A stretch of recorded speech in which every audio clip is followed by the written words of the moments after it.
Buenas tardes a todos. Vamos a dar inicio a la actividad del día de hoy. Para nosotros, desde la sección de gastropediatría de la Sociedad Venezolana de Gastroenterología, en mi nombre como presidenta de la sección, conjunto con el doctor Abraham y el doctor Rafael Santiago, estamos complacidos en seguir llevando a cabo y seguir manteniendo estas actividades que nos unen a cada uno de los servicios y posgrados del país.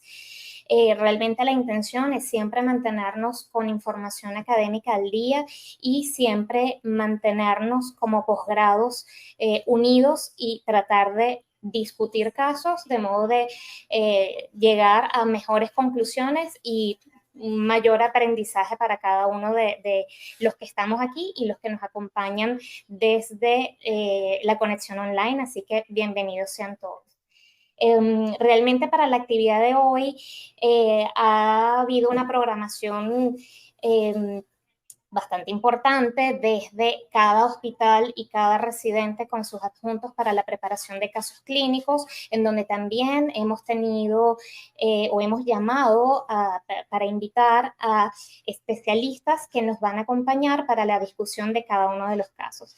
Y a mí, bueno, realmente me complace mucho que para la actividad de hoy hemos tenido algunos inconvenientes de último momento, pero estar en esta sociedad, darnos cuenta de que realmente somos una gran familia, y lo puedo decir con gran propiedad porque ante cualquier inconveniente no nos ha faltado la mano amiga y el apoyo pues de especialistas que han estado allí para ayudarnos en los inconvenientes que han surgido. Así que realmente vaya mi agradecimiento a cada uno, no solo los que están aquí, sino a cada uno de nuestros panelistas que nos están acompañando tanto presencialmente como vía online.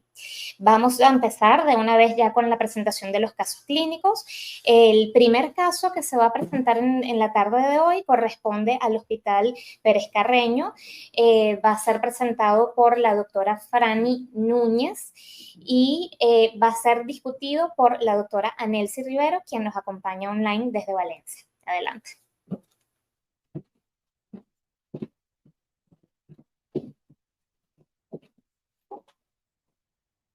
Muy buenas tardes. A continuación daremos inicio a la presentación de caso clínico elegido por el Hospital Dr. Miguel Pérez Carreño. El caso clínico comprende un paciente masculino de 4 años de edad con motivo de consulta, dificultad para evacuar y distensión abdominal. La historia de la enfermedad inicia a los 2 meses de edad cuando la madre refiere una dificultad para la evacuación del paciente representada con heces Bristol 1 y 2, pujo, dolor y distensión abdominal severa. Desde ese momento, el paciente fue manejado con supositorios de glicerina y laxantes. Este cuadro continúa exacerbándose con el tiempo. El paciente presenta ausencia de evacuaciones espontáneas durante 10 a 15 días, concomitante, aumento de perímetro abdominal y rectorragia intermitente. Un antecedente importante es que el paciente tuvo expulsión de meconio a las 48 horas de vida. En el examen físico nos llama la atención un abdomen globoso muy distendido con un perímetro abdominal de 58 centímetros, con que observamos ondas peristálticas de lucha, ruidos presentes, no doloroso, deprimible y sin masas. En el ano evidenciamos un paquete hemorroidal en hora 6, un esfínter anal con aumento del tono, una ampolla rectal muy amplia y vacía. En cuanto a los laboratorios, encontramos un perfil de laboratorios generales y un perfil tiroideo dentro de límites normales. Las imágenes que se les realizaron, una radiografía de ectoras póstero anterior en la que se evidencia una distensión importante de asas con contenido de aire, y en la radiografía de abdomen simple de pie se corrobora la misma imagen y también llama la atención una ausencia de aire en el recto. Se les realizó un colon por enema donde se evidencia un megarrecto y megasigmoide, el último siendo redundante, y no se observa una zona que impresione transición. Se les realiza también al paciente una manometría anorrectal clásica, observándose relajaciones inhibitorias del esfínter anal interno con volúmenes de 5 hasta 60 cc. No hay parámetros de proceso neuropático o de enfermedad de Hirschsprung. Hay parámetros sugerentes de megarecto. Como conclusión, un diagnóstico de patrón de estreñimiento y megarecto secundario. Ellos sugieren investigar una enfermedad celíaca. Se les realizan laboratorios, una serología para enfermedad celíaca, la cual es negativa, y anticuerpos IgE específicos en los cuales se evidencia positivos la leche de vaca, la caseína y el trigo. Se les realiza una dieta de exclusión y los síntomas no mejoran, por lo cual decidimos realizar una endoscopia digestiva superior donde encontramos un esófago y un estómago dentro de parámetros normales, no había ninguna alteración, y el duodeno con una duodenopatía leve. Recibimos la biopsia que reporta una duodenitis crónica moderada, un contagio de eosinófilos hasta 10 por campo de de alto poder, una hiperplasia linfoide reactiva y ausencia de agentes infecciosos, displasia y malignidad. En la endoscopia digestiva superior evidenciamos en el margen anal un paquete hemorroidal en hora 6. Entramos y encontramos un colon muy distendido en todos sus segmentos, nódulos sobrelevados, blanquecinos con centro umbilicado, además de una pérdida de las austrias. Recibimos la biopsia que reporta una colitis crónica activa moderada focal con exulceraciones, una presencia de cúmulos linfoides y ausencia de agentes infecciosos, ausencia de displasias o de células malignas. En estos momentos, tomando en cuenta la historia del paciente de una expulsión de meconio tardía, la historia de estreñimiento crónico y de distensión abdominal severa, y que encontramos en la manometría la presencia del reflejo anorrectal inhibitorio presente, decidimos entonces que el paciente tenía un estreñimiento crónico orgánico en estudio, una disganglionosis intestinal a descartar, un megarecto idólico sigmoide secundario, una duodenitis crónica moderada, una colitis crónica activa moderada focal, hemorroides externas y una alergia alimentaria múltiple mediada por IgE. Se decidió entonces interconsultar con el servicio de cirugía para la toma de biopsia transmural de colon. Cirugía pediátrica, realiza la cirugía, donde describen hallazgos quirúrgicos, asas dilatadas 4 veces su tamaño desde colon ascendente hasta recto, abundante patrón neumofecal, no evidenciaron una zona de transición y confeccionaron una ileostomía. Tomaron biopsia de recto, sigmoides, transverso y ascendente. Se recibió la biopsia transmural, donde reportan presencia en la submucosa de manera circunferencial de disminución de los ganglios mientéricos, los cuales están compuestos predominantemente por células ganglionares individuales o pares, con muy poco tejido neurogliar circundante. Estos diminutos ganglios están íntimamente unidos a las células musculares lisas adyacentes y alternan con hipertrofia de los nervios submucosos y entéricos. No observaron atripia. Su conclusión diagnóstica fue una hipoganglionosis congénita. Los diagnósticos actuales del paciente: un estreñimiento orgánico, hipoganglionosis intestinal congénita, megarecto idólico sigmoide secundario, duodenitis crónica moderada, colitis crónica activa moderada focal, hemorroides externos y alergia alimentaria múltiple. Realizamos una revisión de bibliografía, encontramos que los casos eran pocos. Refería que la entidad es rara, representa entre un 3 y un 5% de todas las disganglionosis, y su característica es que presentan ganglios mientéricos escasos y pequeños, una actividad ausente o baja de acetilcolinesterasa en la lámina propia y una hipertrofia de las mucosas musculares. Se puede presentar de forma aislada o asociada a una enfermedad de Hirschsprung. Hasta el 2010 se describen en la literatura un total de 92 casos, tiende a confundirse con la enfermedad de Hirschsprung por su presentación clínica, y el diagnóstico suele ser a edades más tardías. El diagnóstico de la hipoganglionosis es con biopsias de espesor completo de colon, donde vamos a evidenciar una ausencia de acetilcolinesterasa en la muestra, reducción de células mucosas del plexo mientérico y submucoso y una reducción del número de células ganglionares. La confirmación del diagnóstico entonces la hacemos con una inmunohistoquímica, donde vamos a evidenciar una actividad baja o ausente de la colinesterasa. Quisimos traer a colación este artículo, donde realizaron una revisión durante 30 años de experiencia con más de 1.500 biopsias utilizando tinción histoquímica, de las cuales, de las 1.589 biopsias, 544 eran enfermedad de Hirschsprung, displasia neuronal, 162 biopsias y solamente 3 con hipoganglionosis. El tratamiento, la recomendación es la resección de todo segmento hipogangliónico. También trajimos una serie de casos para ilustrar. Trajimos este de título hipoganglionosis intestinal congénita, una imitación radiológica de la enfermedad de Hirschsprung. Es un caso de una lactante de 4 días de vida, la cual inició cuadro con vómitos biliosos y distensión abdominal. Fue llevada a cirugía, donde encontraron unas asas muy dilatadas, decidieron realizar una ileostomía. En ese momento tomaron biopsia transmural y confirmaron el diagnóstico de hipoganglionosis. La paciente a los 6 meses fue revalorada y se encontraba en buenas condiciones. En una masa abdominal en un adolescente de 13 años, el paciente también tenía el antecedente de una expulsión tardía de meconio, tenía hospitalizaciones en varias ocasiones por cuadros de pseudoobstrucción. A sus 13 años, entonces, deciden realizar una biopsia transmural, donde se confirma el diagnóstico de una hipoganglionosis. Otro caso de un paciente de 19 años con título de problemas diagnósticos de una hipoganglionosis que pueden retrasar el tratamiento oportuno y óptimo. Es un paciente de 19 años que tiene el antecedente de expulsión tardía de meconio, múltiples hospitalizaciones por pseudoobstrucción, manejado toda su vida con laxantes y supositorios que no mejora. A sus 19 años presenta un cuadro agudo de obstrucción, deciden llevar a cirugía, evidencia un aumento importante del colon muy dilatado, hacen colectomía total, realizan entonces la biopsia y evidencia que era una hipoganglionosis. A veces sentimos que lo que hacemos es tan solo una gota en el mar, pero el mar sería mucho menos si le faltara una gota. Recordando que venimos de la Unidad de Gastroenterología y Nutrición Pediátrica, doctora Georgette Down, nos encontramos en el Hospital Miguel Pérez Carreño, a sus órdenes.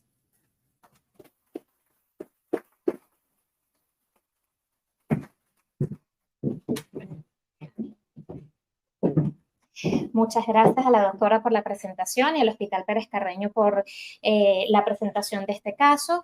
Invitamos a la doctora Nelcy para la discusión del mismo. Igualmente están, pues, en el público, contamos con el doctor Mota, que es un anatomopatólogo, y a todos los especialistas. Si quieren hacer algún comentario, por favor, siéntanse libres. Igual los que nos acompañan desde la conexión online pueden hacer sus preguntas también.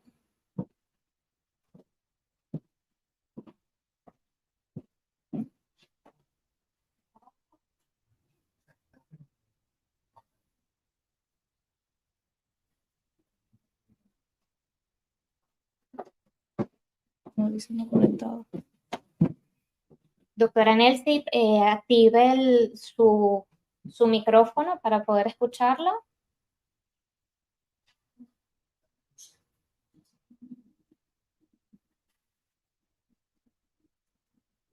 La doctora Nelcy.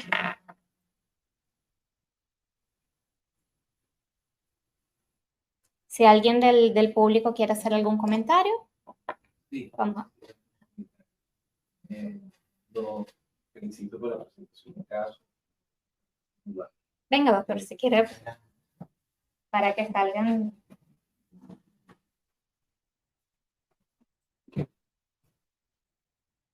Muy buenas tardes. Lo felicito por la presentación del caso. La prevalencia de hipoganglionosis es muy baja, demostró las estadísticas.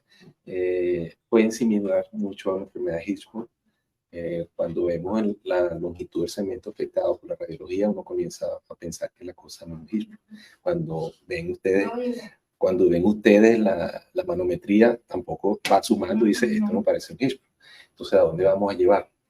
Mi pregunta es, ustedes interconsultaron con servicio de cirugía, tenían de inicio planteado la posibilidad de ese diagnóstico. Y la otra pregunta sería a los cirujanos, en relación a, ellos se consiguen un colon con esa magnitud, ¿qué segmento de biopsia toman en ese colon? Esa es la pregunta. Comienzan desde el ascendente, ¿con qué distancia van a tomar muestras de espesor en completo? Porque como hay carencia y hay disminución y en número y en tamaño, ¿dónde va a ser la resección? O de entrada, el cirujano al ver esto dice, me voy con una colectomía total.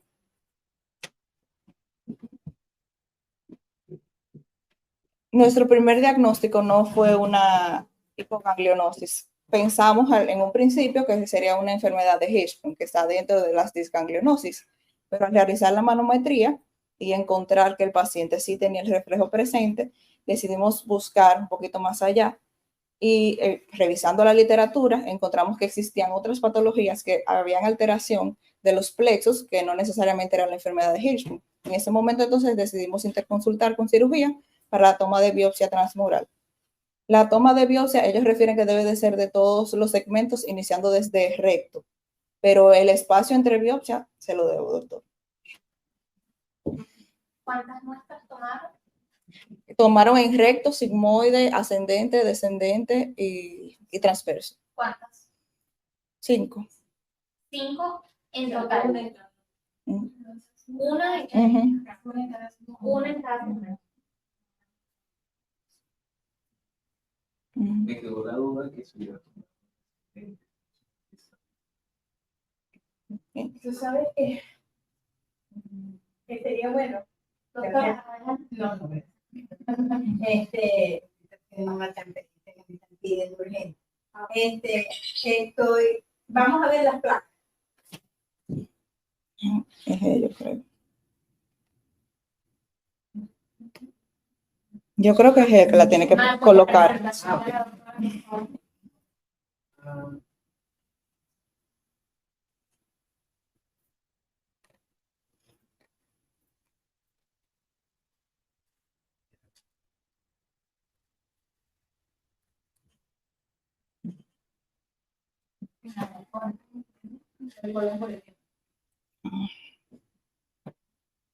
Lo podemos enviar.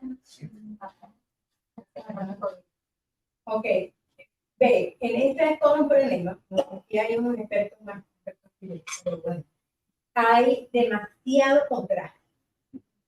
Demasiado contraste. Entonces, uno no puede diferenciar ahí qué recto, qué es el mega recto, qué es este. Y si quiere buscar una zona de transición, es mucho más difícil. Entonces, nosotros acostumbramos y le exigimos a los radiólogos que nos ayudan a hacer esta placa, que si vamos a buscar una zona de transición, nos vamos a buscar un segmento agangliónico. Primero, pasamos el contraste. Segundo, el paciente siempre tiene que ser lateral. Tú tienes que ver el recto, tienes que ver el camino de lo que es el recto y el sigmoide y buscar la zona de transición con el paciente en lateral, que no la tenemos muy bien en ninguna de las placas que tenemos. Y encima de eso, ¿cuál es la placa más importante? Cuando tú terminaste de pasar el contraste, sacas la sonda y dejas al paciente tranquilo, y lo que tú quieres es ver la placa cuando él evacúa, si es que evacúa, ¿no? Pero usualmente ellos logran botar algo y entonces uno toma la placa, la toma en lateral y vas a ver el segmento estrecho y tu zona de transición. Entonces, esta es una placa que no te dice nada. No, doctora, permiso, pero teníamos todo el estudio completo. De hecho, en posición lateral tenemos todo el estudio. Lo que pasa es que el permiso lo puedes y quizás allí, por lo lejos, no se logra evidenciar bien, pero teníamos todo el estudio completo. Y no se veía, no, bueno, en de este caso, pero entonces para exponerlo tenemos que estar más frecuente. De hecho, doctora, permiso, cuando los cirujanos, de hecho es lo que ellos nos comentan, que ellos aparentemente también pueden observar esta zona in vivo, aparentemente. Y refieren que no la observaron. Ellos no realizan obviamente colectomía, sino que dejan el color así, porque lamentablemente nosotros no tenemos para realizar biopsias incisionales inmediatamente, que es lo que se hace en otros países, pues hacen la biopsia durante la operación, pues tienen un diagnóstico. Entonces, el paciente actualmente tiene una ileostomía y como pudimos observar en las biopsias, lamentablemente esas biopsias no tienen inmunistoquímica, que realmente es el diagnóstico definitivo porque hay que hacerle niveles de acetilcolina. Bueno, el doctor nos puede ayudar un poco más con eso, quizás con esa información, y estamos pidiendo los bloques de biopsia para evaluar, porque ese paciente, la operaron hace una semana. Entonces, para reevaluar los bloques de biopsia, solicitar la punción con inmunistoquímica, que sería lo que nos daría el diagnóstico definitivo. De hecho, en esta primera cuando le entregan esas biopsias a la mamá, no le entregan recto. El recto, de hecho, nos los envía hoy y nosotros nos quedamos con la duda de que es una hipoganglionosis entrada o es un megacolon unido a una hipoganglionosis, porque no teníamos recto y decíamos, oye, será que es un megacolon de segmento ultracorto y por eso también es difícil observarlo en el estudio radiológico. Entonces, hoy nos llega la muestra de recto, que igual no tiene tampoco tinción de inmunohistoquímica, pero reporta también que hay ganglios diminutos, lo mismo que el resto de los segmentos. Lo otro que revisamos en la literatura, porque es el primer caso que tenemos, es que estos pacientes, pues prácticamente lo que dice toda la literatura es la resección de los segmentos afectados, que lamentablemente tienen mucho, o sea, es peor la movilidad de la cirugía que el Hirschsprung, porque el Hirschsprung aquí tan solo el segmento gangliónico, porque estamos hablando de que prácticamente todos los segmentos en el caso de él están afectados. Como un Hirschsprung total. Total. Lo que llama la atención es que hay dilatación. Sí. No hay una hipoganglionosis, pero lo que hay en todos los segmentos es una dilatación. Hasta donde yo recuerdo, bien en caso, la parte hipoganglionósica, por decirlo así, está también adelgazada. La dilatación. Me tiene todavía confundida. La parte con hipo debería estar más estresa y después la dilatación. Quizás lo crónico, porque en los casos que vimos todos tenían, o sea, los casos escritos en la bibliografía, todos eran al contrario, todos tenían Dilatados. masas intestinales dilatadas. Sí, Pero en la parte hipogangliónica. sí, de hecho, los que mostró ella todos eran ganglionosis congénita y todos tenían clínicas, de hecho dicen que simula un Hirschsprung porque el segmento está muy dilatado y bueno, comienza uno a pensar que es un Hirschsprung. En este paciente, de hecho, pues la manometría fue lo que nos hizo como que tiene el reflejo rectonal inhibitorio y no es un Hirschsprung, o por lo menos con lo que nos dio la manometría. Y por eso insistimos en cirugía, porque también es bastante complejo que con esos resultados cirugía haga una toma de biopsia, porque ellos pues siempre piensan más que es estreñimiento que busque otras causas, pero no piensan que tenga que ver con la inervación. Y bueno, por lo menos en este caso fue complejo, enviamos varias interconsultas hasta que el paciente hizo, que no lo comentó Franny, un episodio de pseudoobstrucción intestinal, que es esa última radioitis que coloca en la columna primera. De inicio, ellos hacen el lavado y deciden en definitiva tomar la biopsia. Yo reitero mi pregunta. Una doctora Brenda aquí. No hay un En la micrófono. Doctora, ¿usted había tomado biopsia del mismo colon ascendente? ¿O se conformaría nada más con estas biopsias que reportaron en transverso, en descendente y recto? Sí, sigmoide y ascendente. Ajá. ¿Hubiera tomado usted una biopsia? Perdón, estoy así como que en las nebulosas, ¿no? No. La biopsia para espesor total. De espesor Sí, total. Y la parte muscular también. No, decía que tenía hipertrofia de los nervios. Del No nervio sé a dónde tomaron el transverso. Transverso. mientéricos. Y lo concluyeron como hipoganglionosis. Y sin embargo, esas biopsias se solicitaron hacer el estudio inmunohistoquímico. Pedimos el bloque de biopsia porque o sea, el reporte fue no nos dio mucha información, el reporte que hizo el anatomopatólogo. Sin embargo, de hecho, en el mismo reporte decía que colocaba los datos en un solo renglón porque todos los segmentos presentaban lo mismo. O sea, él no describió segmento por segmento, sino que todo lo hizo Dice que todos los segmentos igual. iguales. Y solo describió X1, recto, ¿no? Bien. La hipoganglionosis, uno siempre la pone interrogada cuando los pacientes son muy severamente estreñidos y que de verdad cumplen el tratamiento, pero la verdad no cumplen. La mayoría, lamentablemente. Y realmente en la literatura, ¿cuántos casos de hipoganglionosis hay descritos? Realmente, aunque nosotros lo pensemos, no siempre ya se reportan, porque dice que no es el caso. Lo bueno es que un patólogo muy importante. Aquí, claro que lo tenemos. Eso es lo que estaba pensando. Usted lo pensó y le pareció atrás.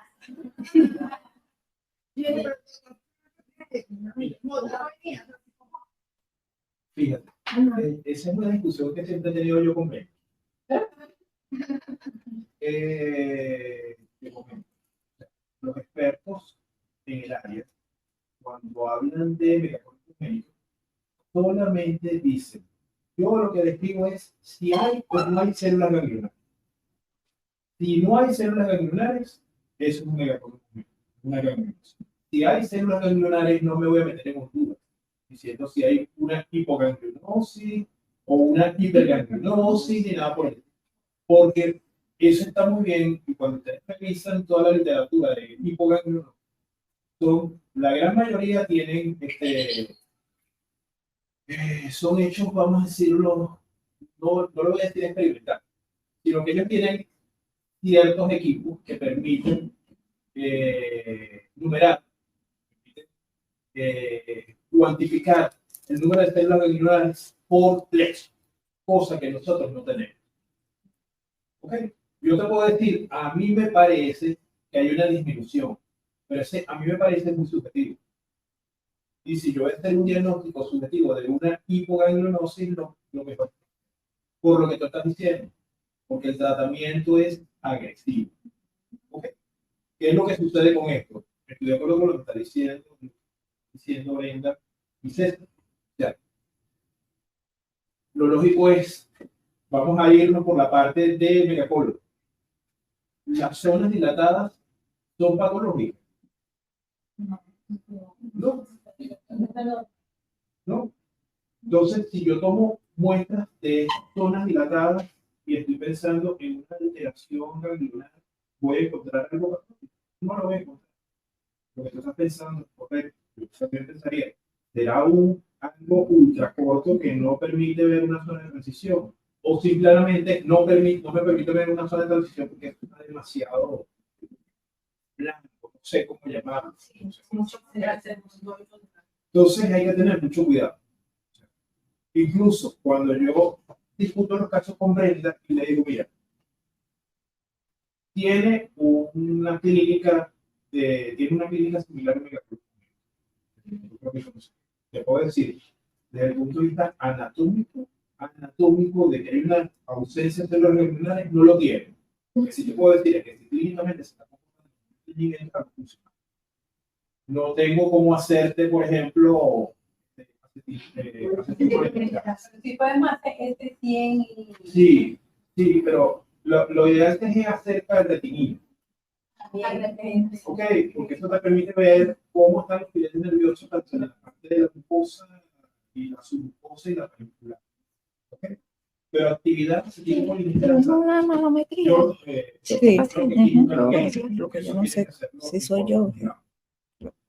Y lo otro. Es el que tiene que cambiar yo, por ejemplo. Tú ves la literatura y te dicen, sí, vamos a operar un megacolon médico y por biopsia preoperatoria tú dices hasta dónde llegan las células ganglionares y en un solo acto quirúrgico cortan la cara y vuelven. Ese lo hice yo. Y el dibujo. 2 veces he visto yo casos así. El trazado lo que tenía era una tablita. El trazado no. Porque fue la mamá que lo pasó. Que tienen como un, ¿cómo se llama? Jeremy. Jeremy Dorado. Se llevaron más de 60, 70. ¿Ok? Y cuando se hace el estudio definitivo, lo que tenía que decir. ¿Cómo le explicas tú a un familiar que le quitaste y lo vas a dejar con un problema? ¿Ok? Cuando lo que necesita es quitarte. Entonces yo a veces le digo a la gente, los cirujanos, digo, lo siento. Es verdad, un fastidio hacerlo en dos tiempos, pero desde el punto de vista de seguridad, tanto para ti, para mí y para el paciente, es preferible.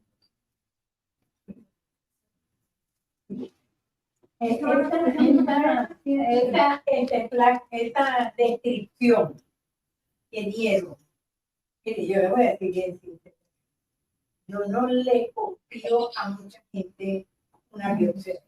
Por eso es que el doctor y yo andamos de manitos agarradas para el papá. Porque no mucha gente está analizar este tipo de... Viendo el reporte, ¿qué dirías tú? No, que no dice nada. Yo lo que te puedo decir es que si ven células ganglionares, no es un megacolon. O sea, lo que está diciendo María es cierto. O sea, es un problema incluso tratar de verificar si tú tienes un problema miopático. En las miopatías también te dan funciones, pero también es un problema desde el punto de vista fisiológico. Si tú te ayudas con la técnica, no es fácil. Es fácil. Esos pacientes son difíciles y gracias a Dios la gran mayoría de los pacientes que tienen algún tipo de problemas obstructivos, vamos a llamarlos anatómicos, la gran mayoría son megacolon funcionales, malísimos. Y a veces cuando hablamos nosotros dos, ¿qué es lo que te digo? Mira, que darle un chance. A lo mejor lo que estoy viendo yo son unas células ganglionares inmaduras y vamos a darle un chance de que madure, sobre todo en pacientes pequeños. A ver. Y hay un porcentaje de ellos que mejoran. El tiempo va mejorando.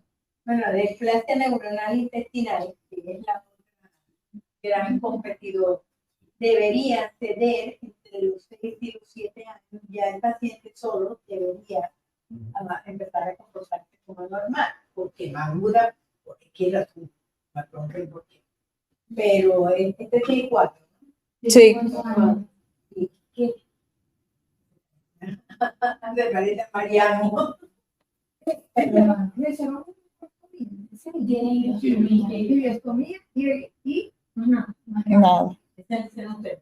Y Nada. y no se lo retrasado. Mira, son la manometría. Ese niño fue hace poco que le hizo la manometría. ¿Tú sabes? Sí, yo no recuerdo. No, pero sí, lo da perfectamente. Lo que necesitaba que la madre, alguien hablara con ella, porque yo soy un operador de una técnica. Sin embargo, los pacientes del hospital de niños, yo les pongo tratamiento, les digo, y llamo a los tratantes, muchas veces no me contestan los teléfonos por diversas razones, no les cae, están ocupados, lo que sea, no me llaman. Porque muchos, yo hablando con la madre ahí, yo soy un extraño para ella, yo no soy usted que los ve todos los días. Y se destapan y dicen, no, doctor, yo lo compro, pero la plata, o lo dejo con quien me lo cuide, yo veo que no se lo están dando, el poteo dura 2 meses. ¿Entiendes? Muchas veces nos vamos. No, pero esta mamá era muy Pero ¿cree que este tratamiento es combinado? No, doctor, el paciente usó incluso flucaloprid. no, esto es Y la eso, y saber hacer un lavado. Esto no es un enema, es un lavado diario, 2 veces al día, y es todos los días. Y lograr que ese intestino vuelva a su posición normal. Está así y lo quieres así. Y mientras que no esté así, las poquitas células que tenga no van a mover. Entonces, esa es parte, yo sé que es muy agresivo, pero nosotros tenemos pacientes en la calle que enseñamos a los padres a meter una sonda y 1 litro de agua para adentro y 1 litro de agua para afuera y lavamos ese intestino y sacamos todo. Suena feísimo, pero es la única manera en que ellos andan bien. Entonces, no sé si este niñito sería un candidato para eso, para volver a tratar de llevar ese intestino, aunque ya él lo tenía y debe el reposado. ¿Cuánto tiempo tiene con la guillotina? 2 semanas. No, habrá que esperar. Cuando ella me dijo el nombre, yo le dije el apellido. Cuando ella me dijo el nombre, yo le dije el apellido. Esto pasa poco. Yo no sabía que iba a decir. Tenemos también preguntas de la audiencia que nos está acompañando online. El doctor Abraham pregunta que en algún momento se sugirió descartar enfermedad celíaca y a pesar del diagnóstico, pregunta si se hicieron las pruebas para ellos. Sí, negativa. Muy bien. Otra pregunta, la doctora Nelsi, que ha tenido problemas con la conexión para poder tenerla por video, pero pregunta que llama la atención la hiperplasia nodular. No puede descartarse. Otro comentario de la doctora Nadina Salvatierra: ¿qué pasó con la evolución del paciente? ¿Cómo está actualmente? Actualmente el paciente tiene 2 semanas en posoperatorio, está en el hogar con la ileostomía, en buenas condiciones.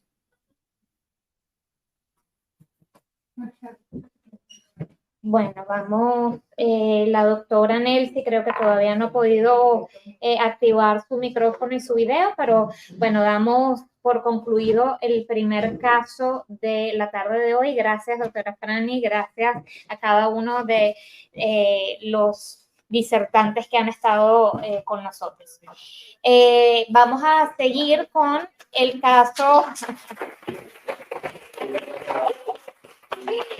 Vamos a seguir con el siguiente caso, que es el del hospital militar. Por favor, adelante. La doctora Ana Rodríguez para presentar el segundo caso de la tarde de hoy. Nos acompaña en la discusión desde Maracaibo la doctora Ana Nucet. Muy buenas tardes. Como ya mencionaron, mi nombre es Ana Rodríguez, residente del segundo año del posgrado de gastropediatría del Hospital Militar. Las siglas que determinan el nombre de la paciente en nuestro caso clínico es HBRL, con edad actual de 1 año y 7 meses, es una femenina procedente de Valera, Estado Trujillo, con fecha de evaluación en nuestra unidad el 31/5 del 2022, con motivo de consulta, regurgitación y vómito. Ella inició enfermedad actual a los 5 meses de vida, caracterizado por regurgitación y émesis postprandiales de contenido de leche humana, los cuales fueron aumentando en frecuencia y en número a medida que iban pasando los días, iniciando de 3 a 4, presentándolo ya en un punto hasta de 10 veces posterior a cada alimentación, por lo cual su pediatra tratante indicó en múltiples oportunidades tratamiento médico sin mejoría de la sintomatología. Por lo que acude a gastropediatra, quien también indicó tratamiento con medidas antirreflujo sin mejoría de la clínica, por lo que solicita paraclínicos y esofagograma. Y en vista de los resultados, pues refiere a nuestra unidad el 31/5 del 2022 para nuestra evaluación. Una vez que está pues en nuestra unidad, al reinterrogatorio pues no se evidencia ninguna antecedente de importancia ni perinatal ni obstétrico. Al examen físico dentro de los límites normales. Sin embargo, cuando la paciente es llevada a la aplicación antro para pues sus medidas antropométricas, evidenciamos que todas se encuentran por debajo de 3 desviaciones estándar. El esofagograma realizado en ciudad de origen se realizó el 13/5 del 2022. En esta oportunidad es importante que les recalque que madre refirió con la administración de ketamina y al mismo tiempo del contraste hidrosoluble presentar un rash generalizado y leve dificultad respiratoria. Por lo tanto, se administró muy poca cantidad de este contraste. Aunado a esto, pues, de algo de mala calidad el mismo. Sin embargo, se logró evidenciar una dilatación esofágica superior y una estrechez medial, la cual se repitió tanto en la proyección anteroposterior como en la lateral, y una dilatación de la cámara gástrica. Fue realizada por gastropediatra tratante en primera oportunidad una endoscopia digestiva superior el 20/5 del 2022, en donde se evidenció a nivel de tercio medio un besoar lácteo y una estrechez concéntrica de aspecto mural que impidió la progresión del equipo. En ese momento procedieron a realizar dilatación neumática con balón de 20 milímetros con fines de orientación diagnóstica, siendo en esa oportunidad compatible con una lesión mural. Llegando así entonces en nuestra unidad con los diagnósticos de una estenosis esofágica congénita en estudios, una reacción adversa a medicamento, ketamina y contraste hidrosoluble y una lactante con desnutrición crónica. El plan que se instauró en ese momento fueron mantener las medidas antirreflujo, evaluación por el servicio de cardiología pediátrica, un ecosonograma abdominal y la revisión endoscópica posterior a la discusión del caso clínico. La paciente realiza todo lo anteriormente indicado con respecto al ecosonograma abdominal. Lo único positivo fue una ecografía positiva para un reflujo gastroesofágico. Fue evaluada por el servicio de cardiología pediátrica el 15/6, quien diagnostica en esta oportunidad una cardiopatía congénita acianógena, teniendo comunicación tanto interventricular como interauricular. una función ventricular conservada y un ritmo sinusal. Ellos determinaron mantener controles cada 6 meses y en esta oportunidad medicar con L-carnitina. No es sino hasta el 13/7 del 2022 donde se planifica para endoscopia digestiva superior en nuestra unidad, evidenciando una mucosa esofágica que estaba pálida y a 15 centímetros de arcada dental un cuerpo extraño orgánico que ocluía la luz esofágica. Impresionaba una ligera estenosis, la cual no se evidenciaba en la totalidad de la luz. Se procede a realizar la extracción del cuerpo extraño, sin embargo, la misma no fue satisfactoria, en vista de que en la primera oportunidad, la paciente presenta desaturación de oxígeno. Intentamos hacerlo en varias oportunidades sin poder ser la misma efectiva, por lo cual se combina el procedimiento. En vista de los hallazgos que tuvimos en este momento, el antecedente de la cardiopatía de nuestra paciente y las imágenes previas que ya teníamos de el gastropediatra tratante anteriormente, solicitamos en esa oportunidad una tomografía de tórax con contraste con reconstrucción 3D.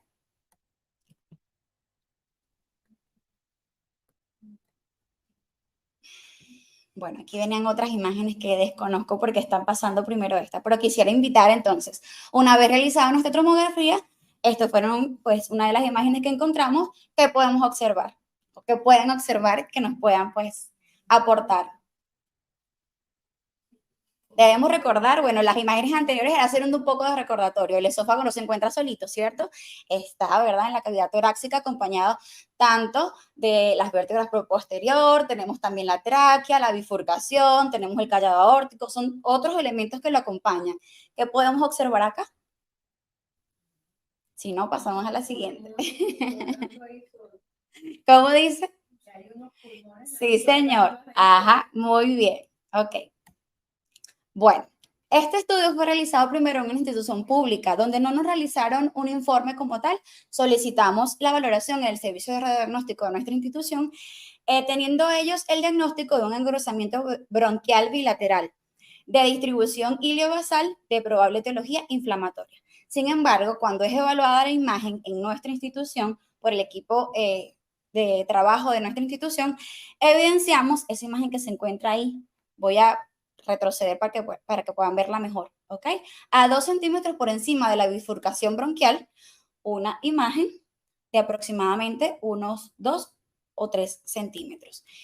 Nos impresionó, un broncoascensorio, por lo tanto, solicitamos la evaluación por el servicio de cirugía de tórax, neumopediatría y de cardiología.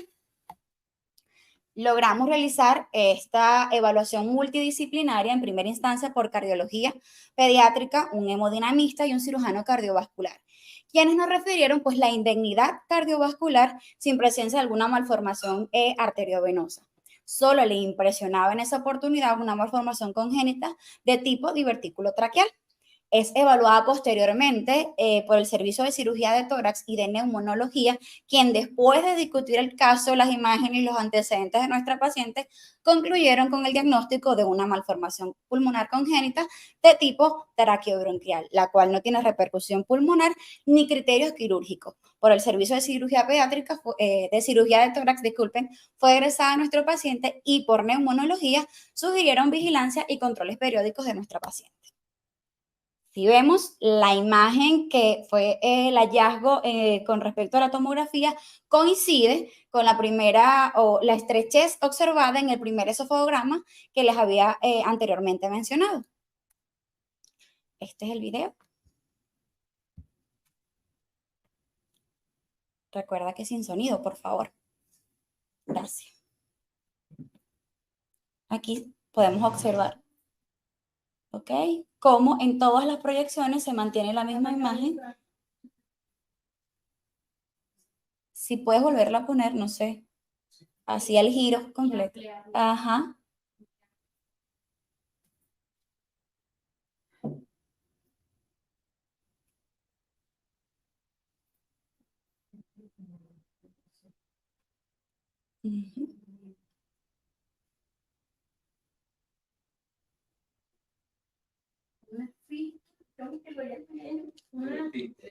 No, una malformación congénita traqueobronquial.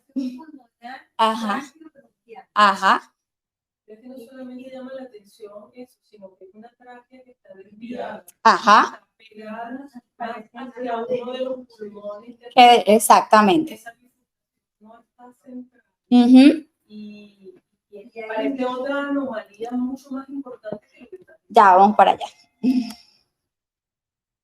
Porque hay una alteración en el pulmón de ese lado, justo por encima del bronquio derecho. Listo. Me llama la atención dos cosas. Ajá. Traza una línea vertical. La rectificación de la misma. Todo esto fue comentado y fue tanto la posición del paciente pequeña, con mucho cuidado por lo que había presentado anteriormente, tanto con ketamina como con el contraste hidrosoluble, todas estas cosas. Exactamente. Recta no está. Exactamente. Y veo el pulmón izquierdo más hipoplástico. Ok. Esa es mi otra impresión. Chévere. Uno aprende a ver por qué. Claro, por supuesto.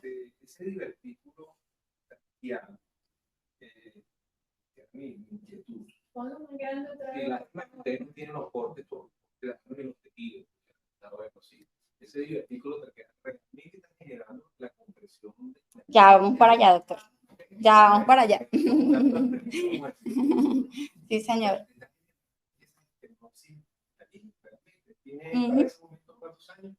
Para ese momento tenía, cuando llegó a nuestra unidad, 5 meses, en esta oportunidad tenía ya 6 meses. Actualmente tiene 1 año y 7 meses. Parece que esto es un caso que tiene que discutirlo los pulmonólogos junto con los cirujanos. Sí, sí. Como comenté anteriormente, se hizo una discusión con el equipo multidisciplinario y posterior a evaluar las imágenes, la clínica y todo lo demás, pues se concluyó con el diagnóstico que anteriormente mencioné. Actualmente nuestra paciente, como les mencioné, tiene 1 año y 7 meses desde el punto de vista gastrointestinal totalmente asintomática, así como desde el punto de vista neumonológico. Lo importante al examen o en esta última evaluación de nuestro paciente es que todos los percentiles, si recuerdan que anteriormente había mencionado, estaban por debajo de 3 deviaciones estándar, actualmente está dentro de los límites normales, sin ninguna otra alteración al momento del examen físico. Continúa con sus evaluaciones, ¿verdad? Con el equipo multidisciplinario. Cardiología actualmente la mantiene con el diagnóstico de un foramen oval permeable que no tiene ninguna repercusión, que está sin tratamiento y está con citas anuales. Con respecto a neumonología, está con controles anuales de tomografía de tórax con contraste y reconstrucción 3D sin ninguna otra medicación. ¿Ok? Aquí podemos ver, con respecto al protocolo de nuestra unidad, solicitamos un segundo esofagograma que fue realizado el 11 de este mes, donde se evidencia el paso del contraste a través de esófago sin evidencia de estrechez en el mismo. Actualmente está con el diagnóstico de una malformación pulmonar congénita de tipo traqueobronquial sin repercusión pulmonar, cardiopatía congénita acianógena, de tipo foramen oval permeable, la alergia a la ketamina, contraste hidrosoluble y el lactante mayor con peso y talla acorde. Actualmente el plan de trabajo en nuestra unidad es una dieta completa acorde a edad, mantener las evaluaciones por el equipo multidisciplinario y evaluaciones por nuestra unidad cada 4 meses. Con respecto a la revisión bibliográfica, y ahí es donde vamos entonces a responder un poco las preguntas a nuestro doctor, las malformaciones pulmonares congénitas representan entre el 7.5 al 18.7% de todas las malformaciones del resto de los órganos. Tiene una incidencia anual estimada entre 30 y 40 casos por cada 1.000 habitantes. Esto ha ido en aumento gracias a los estudios que actualmente se pueden realizar para el diagnóstico prenatal, ¿ok? Sin embargo, a pesar de esos avances para su diagnóstico, la patogenia sigue estando no esclarecida y no existe al día de hoy una explicación absoluta con respecto a cuál es el origen de estas malformaciones. Entre las variantes anatómicas que tenemos con respecto a las bronquiales, encontramos a las bronquiales displásicas, a las ramas ausentes y, como es el caso de nuestra paciente, a las ramas supernumerarias, en las cuales los bronquios los bronquios normales están presentes. Simplemente se agrega a él, pues que es el supernumerario. Pueden existir malformaciones aisladas, ¿ok? O se pueden asociar a otras anomalías de la misma ramificación de las vías aéreas o estar asociadas a otras enfermedades tipo cardíacas congénitas como la de nuestra paciente, costovertebrales, malformaciones del tubo digestivo, anomalías pulmonares y en algunos de los peores de los casos acompañados de síndromes genéticos.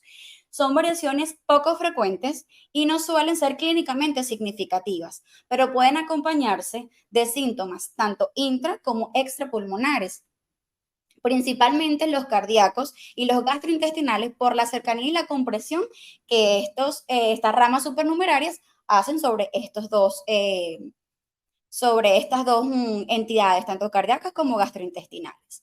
Hablando de las ramas supernumerarias, se encuentran dos principalmente, el broncocardíaco y el broncotraqueal. Con respecto al cardíaco, es poco frecuente, del 0.08%. Este consiste en el bronquio que nace en la pared medial del bronquio principal derecho y del bronquio intermedio. Este se ha descrito con presentaciones clínicas simultáneas a un bronquio traqueal o de cartílago prominente. Con respecto al bronquio traqueal accesorio, es importante que también sepamos que es poco común, que este corresponde a un bronquio superior, originado generalmente en la pared lateral de la tráquea, y este puede asociarse a disminución en algunos casos del calibre de la tráquea distal. Generalmente no causa ninguna afección pulmonar, pero puede asociarse a afecciones de otros síntomas extrapulmonares, como en el caso pudiera ser gastrointestinal o cardíaco. Con respecto a los casos, con la revisión, ¿verdad?, de la literatura, es importante recalcar que a nivel gastrointestinal no existe ninguna publicación de un caso similar a esto. Los dos casos que traigo a colación en la tarde de hoy son publicaciones que ha realizado tanto cirugía de tórax como neumonología. En este primer caso que presento, le da como título bronquio traqueal diagnosticado en niños sometidos a bronquioscopia flexible. Este fue un estudio retrospectivo realizado en 26 años de estudio. Tomaron varias consideraciones, entre ellas la edad del diagnóstico, el sexo del paciente, la semiología, y así como los hallazgos que consiguieron tanto en broncoscopio como la clínica del paciente, ¿ok? Realizaron 1.665 broncoscopias flexibles y en estas 1.337 pacientes se encontró que estaba la presencia del bronquio traqueal en 26 de los casos, que reportaba el 1.9%. La edad coincide con el mismo bronquio accesorio de nuestro paciente. La mediana de edad fue de 15 meses, un rango desde 1 mes hasta 13 años de vida, coincidiendo también con nuestro paciente, que fue el inicio de todo esto aproximadamente a los 5 o 6 meses de edad. No encontraron alguna diferencia con respecto al género, y de estos 26 pacientes, 24 tenían patologías cardíacas asociadas en un 92.3%, coincidiendo también con lo encontrado con nuestra paciente. Después de este estudio, entonces, ¿qué resumieron en este estudio? Lo primero es que, ¿por qué realizaron la broncoscopia flexible? Lo realizaron porque eran pacientes que presentaban sibilancias, neumonías o atelectasia, estridor persistente, tos refractaria, que a pesar del cumplimiento estricto de tratamiento no había ningún tipo de mejoría, y esto acompañado también de reflujo gastroesofágico, que era tratado, obviamente pues no por ellos que eran el servicio de neumonología, sino por el servicio de gastro, sin ninguna mejoría. Entonces fueron sometidos a esto. El tipo de bronquio traqueal que ellos encontraron en principal fue el bronquio supernumerario apical, que también sería o coincidiría con nuestro estudio. Ellos en su evaluación lo que hicieron, confirmaron, ¿verdad?, la prevalencia de esto, que se encuentra muy en estrecha relación con defectos cardíacos congénitos, también como lo encontrado con nuestra paciente, y que suelen ser estos pacientes fueron manejados de manera conservadora con tratamiento sintomático para la parte respiratoria y para la parte gastrointestinal, no ameritando ninguna otra terapéutica. El segundo caso es un poco más parecido al nuestro, con título de bronquio traqueal de una tacta de 6 meses, identificado por TAT con reconstrucción tridimensional de las vías aéreas. Este era un paciente de 6 meses de edad, con la clínica de de tos, respiración ruidosa, sibilante y reflujo gastroesofágico, las cuales empeoraban con el paciente en decúbito supino y no respondía bien ni a esteroides ni a medidas antirreflujo en un tiempo considerable. La conducta posterior a múltiples visitas a este paciente fue la de ingresar en observación y solicitar el estudio que anteriormente mencioné. ¿Ok? Evidenciando en este estudio un bronquio traqueal del lado derecho que surge a 1.2 centímetros por encima de lo que es la carina, comparable al tamaño, ¿verdad?, del bronquio principal derecho, mucho más grande que el encontrado en el estudio de nuestra paciente. Ellos también hacen una revisión literaria en la cual, pues, coinciden en que la incidencia es de hasta 2% de estas malformaciones, pero principalmente del bronquio traqueal, que las anomalías presentadas por lo general son asintomáticas y pueden ser muchas veces hallazgos incidentales. De hecho, la mayoría de las publicaciones son en pacientes adultos que por otras patologías solicitan este mismo estudio y hacen pues el diagnóstico. Puede presentarse como también el otro estudio lo había mencionado, estridor, neumonía recurrente, sibilancias persistentes o atelectasia, y encontrarse también síntomas gastrointestinales como el reflujo gastroesofágico. También coincidió con el estudio anterior que el tratamiento o el manejo debe ser un manejo expectante y que la parte quirúrgica debe ser reservada única y exclusivamente para pacientes con síntomas graves o con persistencia de los mismos a pesar de pues, el tiempo. La conducta final con este paciente fue el alta hospitalaria con tratamiento médico para el reflujo gastroesofágico y los síntomas fueron resueltos a los 2 meses posterior a esta evaluación en su totalidad. Muchas gracias.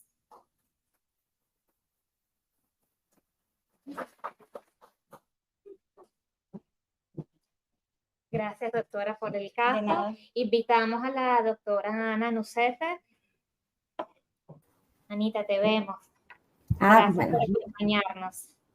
feliz tarde, saludos a todos desde Maracaibo. Buenas tardes. No, primero felicito a la sociedad por seguir estableciendo estos lazos para todo el país y en pro al conocimiento de todos, los que estamos tanto en Caracas como los externos. De verdad me pareció un caso súper interesante. No es frecuente, realmente nada frecuente. Quiero hacerle algunas preguntas a la residente, ¿no? Desde el mes 0 de vida al mes 5 que llegó, me imagino que tenía manifestaciones de reflujo. O sea, ¿por qué llegó tan tarde? ¿O inició alimentación complementaria a esa edad? ¿A qué edad inició alimentación complementaria? La alimentación complementaria comenzó a los 6 meses cuando ya llega a nuestra unidad. Previamente venía solo con lactancia materna exclusiva y la madre niega haber presentado del 0 a los 5 meses alguna sintomatología. Deducimos que sí, solo que a partir de ese mes pues fueron aumentando en frecuencia y en cantidad y es donde entonces comienza pues la búsqueda de otras causas y es donde va Claro. a esa edad con el gastropediatra. Sí, ya nosotros que un niño, que un lactante menor que te llega al 5.º mes con reflujo, ya uno evidentemente tiene como las banderas rojas que no es un reflujo gastroesofágico fisiológico. Por eso que pensé que tal vez había coincidido con el inicio de alimentación complementaria. No, doctor. Otra pregunta, cuando hicieron ya el diagnóstico, ¿cómo manejaron la parte de alimentación? Aparte de que me imagino la parte médica del reflujo, ¿cómo manejaron la alimentación? Se continuó con su alimentación complementaria, doctora. Se fue, según los meses que iban pasando, se iba adaptando. No hubo ninguna diferencia. Ajá. Perfecto. Otra pregunta, ¿en ninguna de las 2 endoscopias pudieron pasar a estómago? No, doctora, en ninguna de las 2. En la primera, con el primer gastropediatra, simplemente retiró, hizo la dilatación con el balón, como le comenté, y en nuestro caso no pudimos avanzar por el proceso de saturación. Tal vez sería bueno hacerlo en tránsito superior, como está relacionado a otras manifestaciones o a otras malformaciones, ver cómo está la configuración, una malrotación intestinal, algo, ¿no? Ok. Tal vez sería bueno. Otra pregunta, genética no la he visto. No, doctora. Sería también bueno sugerir que por ser una patología tan extraña y poder estar acompañada de otras malformaciones, que genética la evaluara. Ok, doctora. De verdad que lo felicito, me pareció un caso súper interesante y extraño, ¿no? De hecho, en la Sí, literatura hay poca, sí, como dijiste sí, señora. como dijiste en la presentación, muchas veces pasa hasta desapercibido, ¿no? Asintomática. Otra pregunta, ¿nunca ha tenido manifestaciones pulmonares? Coincidencialmente, posterior al diagnóstico, sí comenzó, o sea, la madre comenzó a referir síntomas respiratorios, los cuales fueron controlados por neumonología.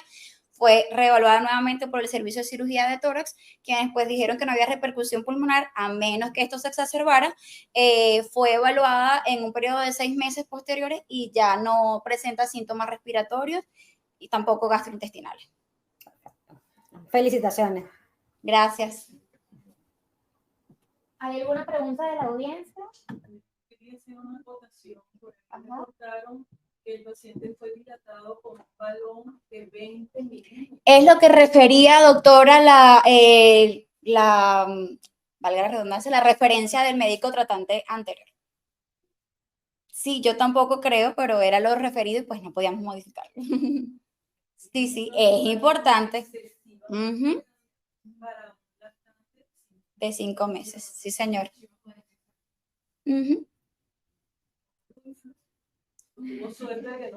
Que no pasó otra cosa, tienes razón. No. No.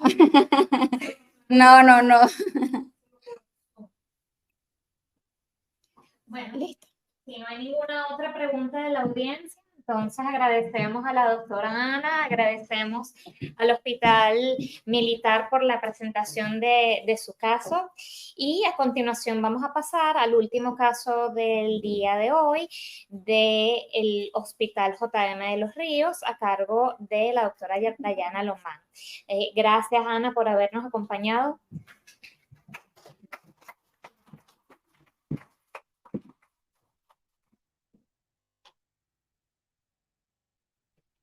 Buenas tardes. Nuestro caso clínico se trata de lactante de 1 año de edad que inicia enfermedad actual en el año 2018, caracterizado por evacuaciones líquidas en número de 7 al día, con mocos sin sangre que rebasan el pañal, las cuales se autolimitan a las 24 horas. Posteriormente, se asocia a la clínica fiebre cuantificada a 38.539 grados centígrados, por lo cual madre acude a facultativo de su localidad, donde indican tratamientos sintomáticos y paraclínicos. 3 días posteriores se asocia a la clínica dolor abdominal difuso tipo cólico con aumento de la circunferencia abdominal, por lo que acude a nuestro centro y es ingresado por el servicio de cirugía de pediatría, bajo el diagnóstico de idilio metabólico a descartar y ascitis severa, tomando en cuenta que el paciente presentaba una circunferencia abdominal de casi 70 centímetros.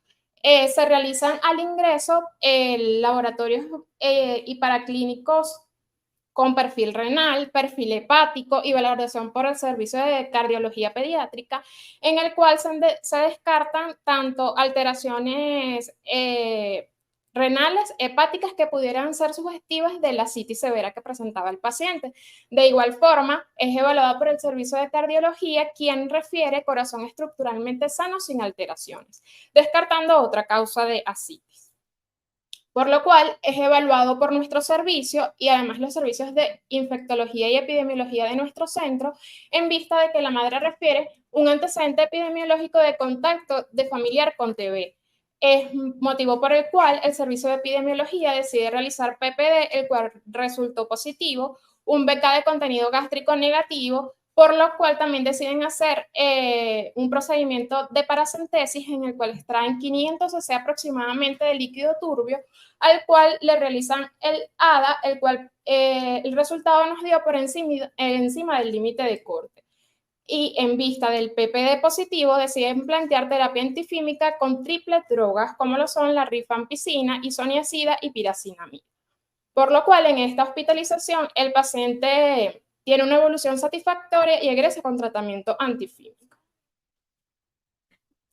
Para octubre del año 2018, el paciente reinicia clínica presentando astenia, hiporexia, emesis y distensión abdominal. La madre refiere a un aumento progresivo de la circunferencia abdominal, por lo cual acude a valoración en nuestro centro y se ingresa con el diagnóstico de una TB peritoneal no tratada de forma adecuada, ya que inicialmente lo trataron con triple droga, por lo cual en esta hospitalización deciden asociar una cuarta droga como el etambutol.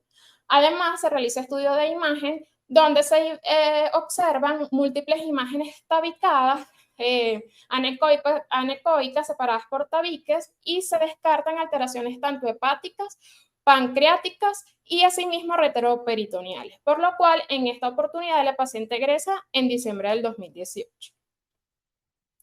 Para marzo del 2019 el paciente presenta dificultad respiratoria, por lo cual acude nuevamente a nuestro centro y es ingresado por el servicio de pediatría bajo el diagnóstico de insuficiencia respiratoria tipo 1, deshidratación moderada y TB peritoneal tabicada.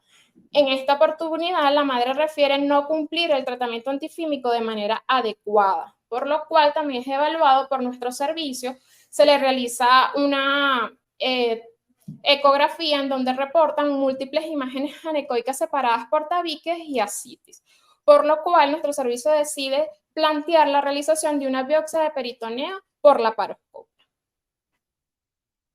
En junio del 2019 el paciente se mantiene ingresado y el servicio de infectología plantea una TB multiresistente, por lo cual deciden asociar a la terapéutica claritromicina, asimismo diuréticos como espironolactona y esteroides, iniciando con metilprednisolona en bolos y luego vía oral, por lo cual el paciente también presenta episodios febriles y deciden asociar antibiótico-terapia.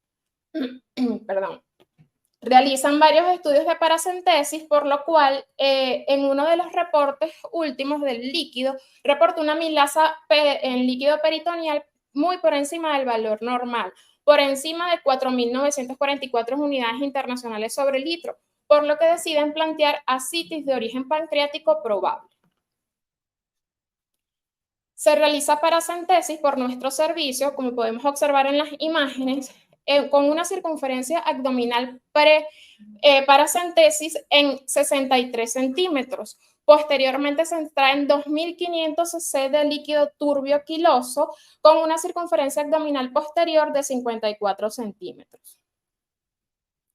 Se realiza citoquímico de este líquido peritoneal, donde llama la atención valores como la albúmina, la LDH y el ADA, que se encontraban por encima de los límites de corte. La albúmina en 1.50, el LDH en 742 y un ADA en 150, por lo cual en esta oportunidad el servicio de infectología decidió mantener terapia antifímica.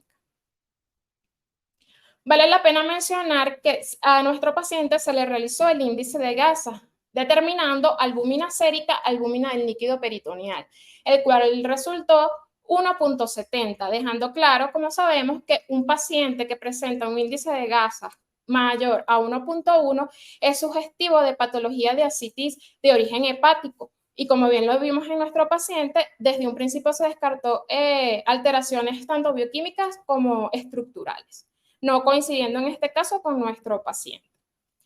Se realiza ecografía, este era el video. Se realiza ecografía abdominal donde se evidencia una ascitis severa, también imágenes multitabicadas, y llamaba la atención que en todos los controles ecográficos se evidenciaba la misma imagen anecoica separadas por tabiques que impresionaban formas de quiste de diversos tamaños. Asimismo, también se realizó un ataque de abdomen por sugerencia de nuestro servicio, donde pudimos observar distensión abdominal involucrando cámara gástrica con pérdidas de planos de clivaje, también niveles hidroaéreos a nivel de gasas delgadas, líquido libre en cavidad abdominal tabicada redundante, como lo pudimos ver en los estudios de imágenes también anteriores. Para julio del 2019 el paciente permanece hospitalizado.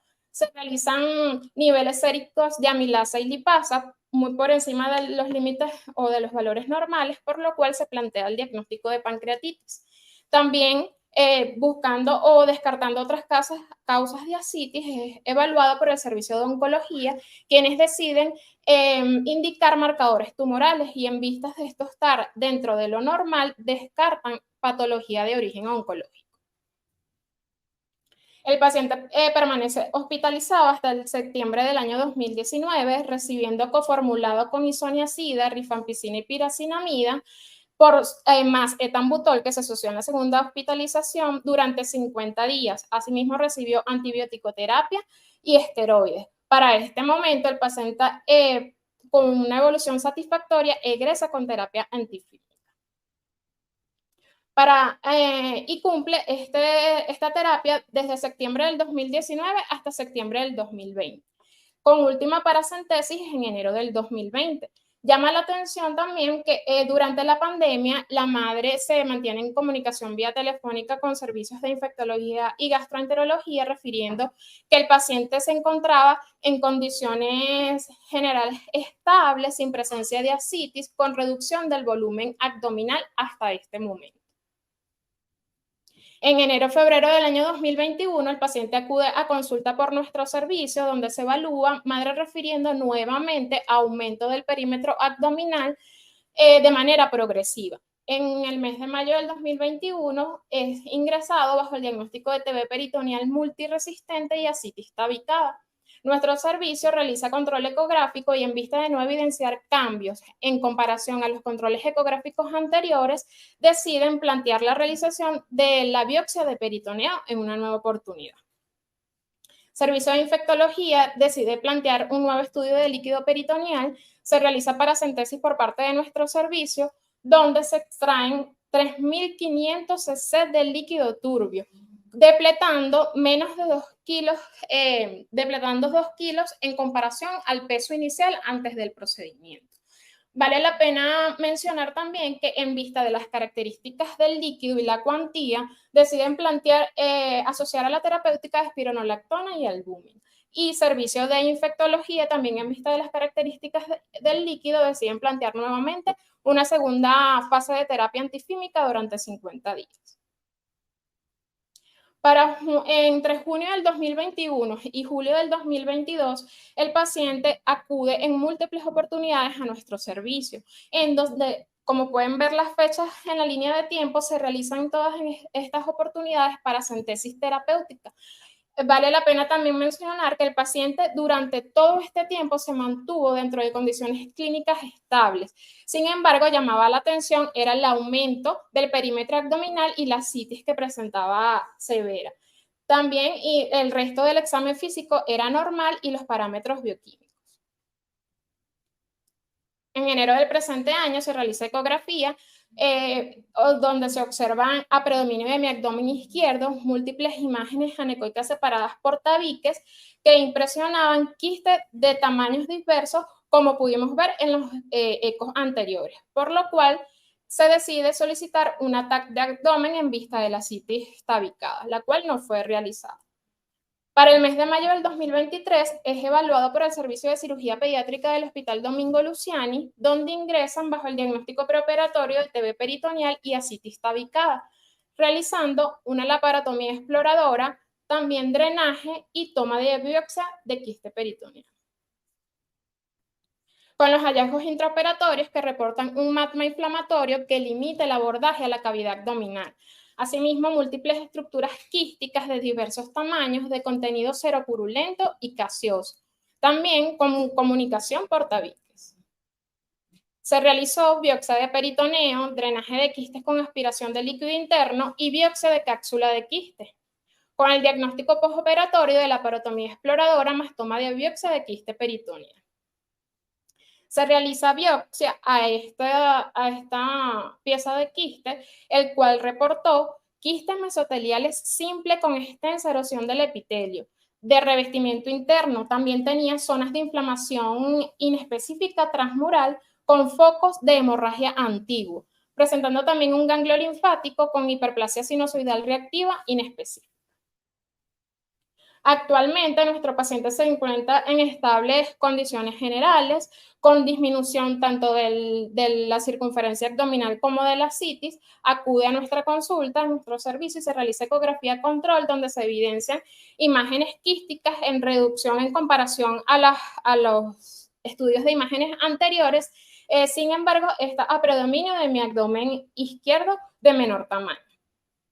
A propósito del caso, haremos una revisión de quiste mesotelial tomando en cuenta que ellos forman parte de la clasificación de los quistes mesentéricos, siendo este origen del quiste netamente mesotelial, subclasificándose en un quiste mesotelial simple, como es en el caso de nuestro paciente, mesotelioma quístico benigno y mesotelioma quístico maligno.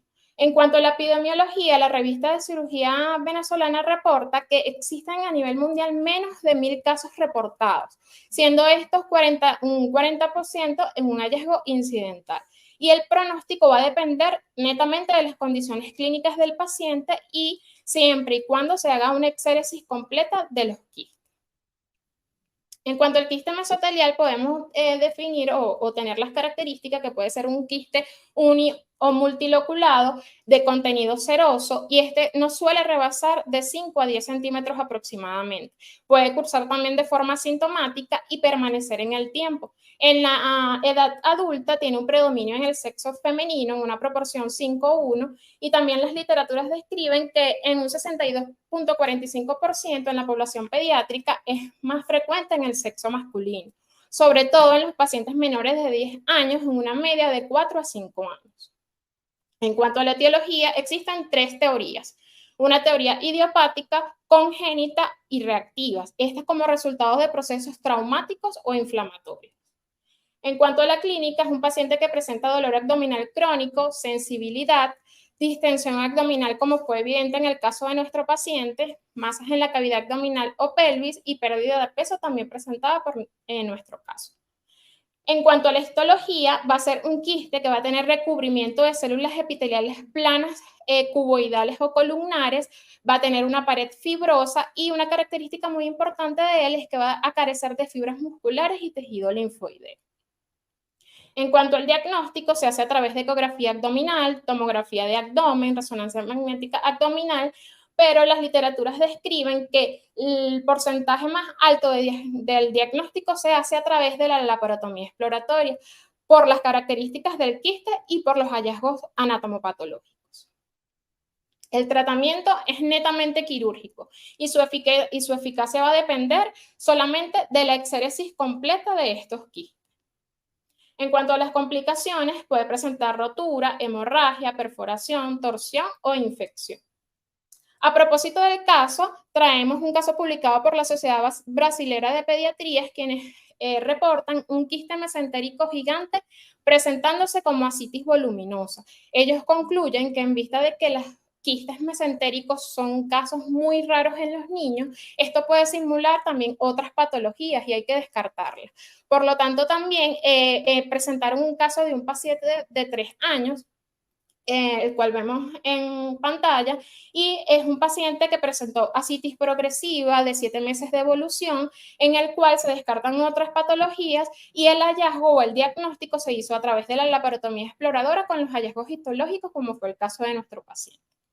También la revista de Gastroenterología de México reporta un caso en la edad adulta de una paciente que tenía antecedentes quirúrgicos diversos, que posteriormente presentó una ascitis progresiva. Inicialmente se asoció con una hepatopatía crónica, sin embargo, la paciente no presentaba estigma de esta patología, por lo cual descartan y realizan la laparotomía exploradora, evidenciando un quiste mesentérico gigante que fue simulador de ascitis intratable. Y para culminar, nuestro servicio quiere agradecer el manejo multidisciplinario que se realizó con estos pacientes desde el punto de vista del servicio de triaje de emergencia de medicina 3 de nuestro hospital, asimismo el servicio de infectología, el servicio de anatomía patológica por el doctor Francisco Mota y el servicio de cirugía del hospital doctor Domingo Luciano. Y a todos ustedes por estar aquí el día de hoy, gracias.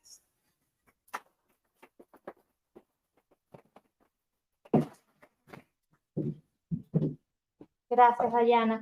Es un caso realmente interesante, realmente complejo y bueno, en esta oportunidad hemos querido invitar a las personas que han formado parte de no solamente del manejo, sino de resolución de este caso. Contamos con el doctor Mota como anatomopatólogo que estuvo involucrado, contamos con el doctor Hugo González que estuvo también como cirujano en la intervención quirúrgica, contamos con la doctora Brenda Hutton que también es cirujano y si bien no estuvo en la intervención, pues es muy valioso los aportes que nos pueda dar y cada uno de ustedes si tiene alguna pregunta o algún aporte o también los que nos acompañan online, por favor, bienvenidos.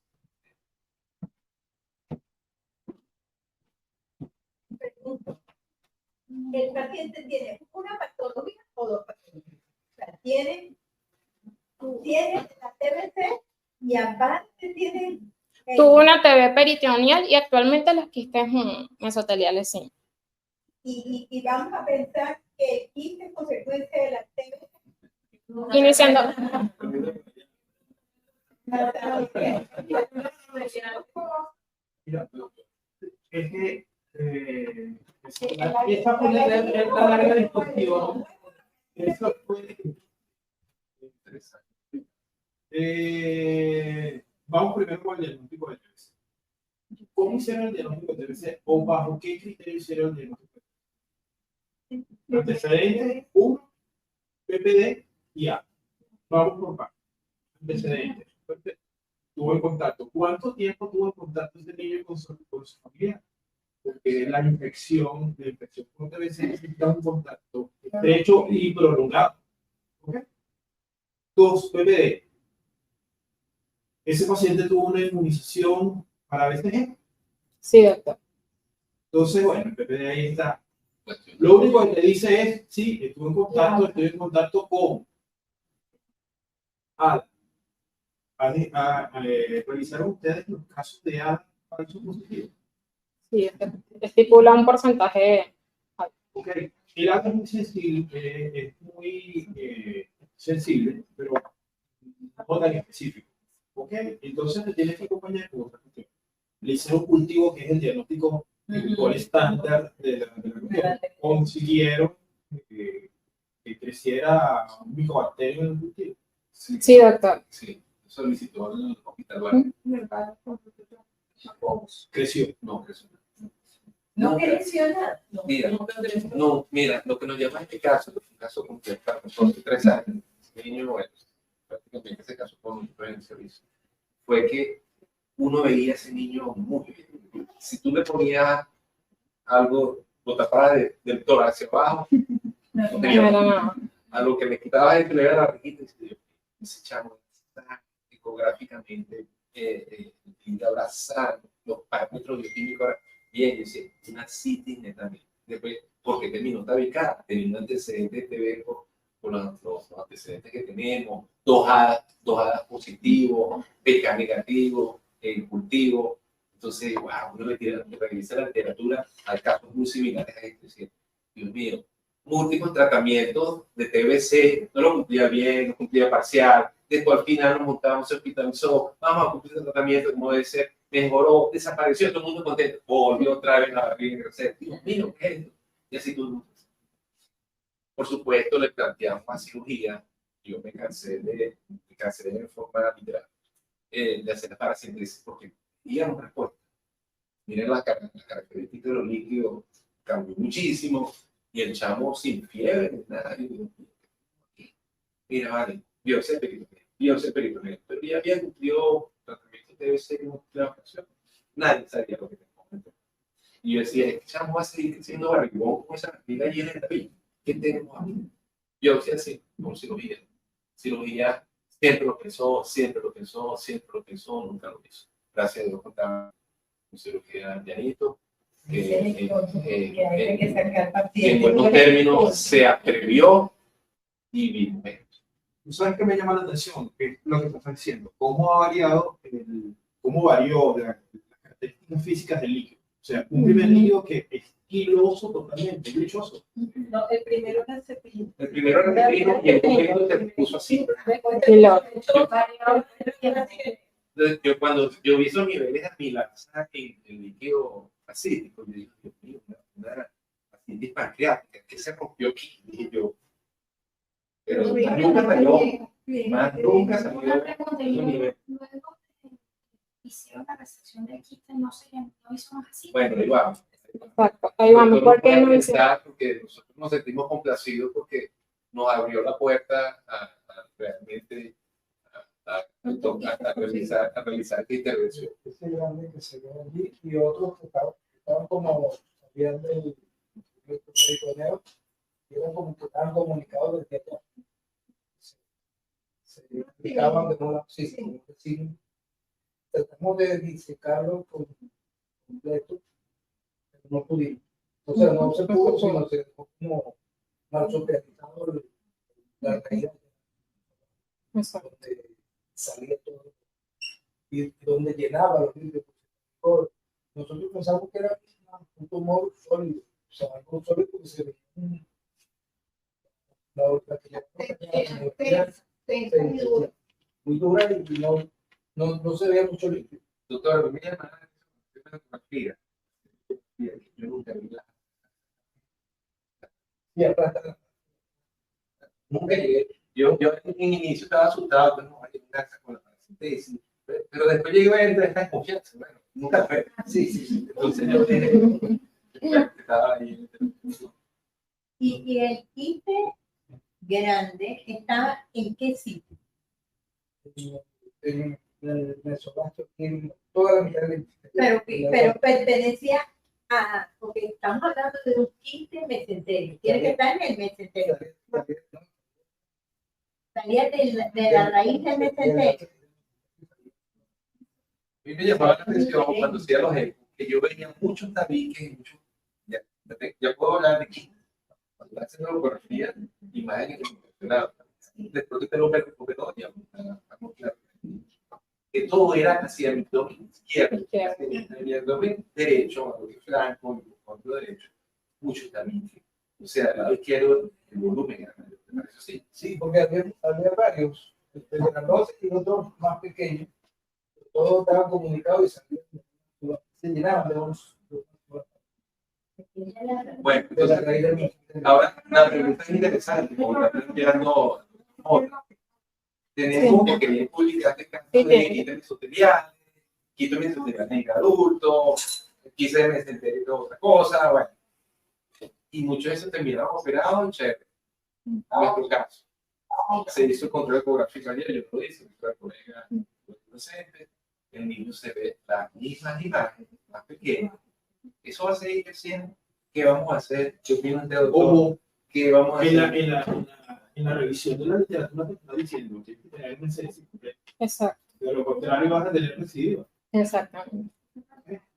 Entonces, ¿cuál es el problema? Que si tú no logras porque no puedes, con un antibiótico no puedes hacerlo, eso se va a volver a llenar. Exacto. Ahora, lo que a mí siempre me llamó la atención, que es lo que yo discutía con Diana, ¿por qué hacía así? ¿Será por el proceso, se rompieron o sería un proceso irritativo, inflamatorio? Y recordando y echando para atrás a los pacientes que yo haya vivido y estoy echando para atrás bien bastante a Inglaterra, donde nos encontramos un paciente con algo similar y era como un infangioma. Y son infangiomas del mesenterio y no hay manera de resolver. O sea, en esa época, estoy hablando de los años que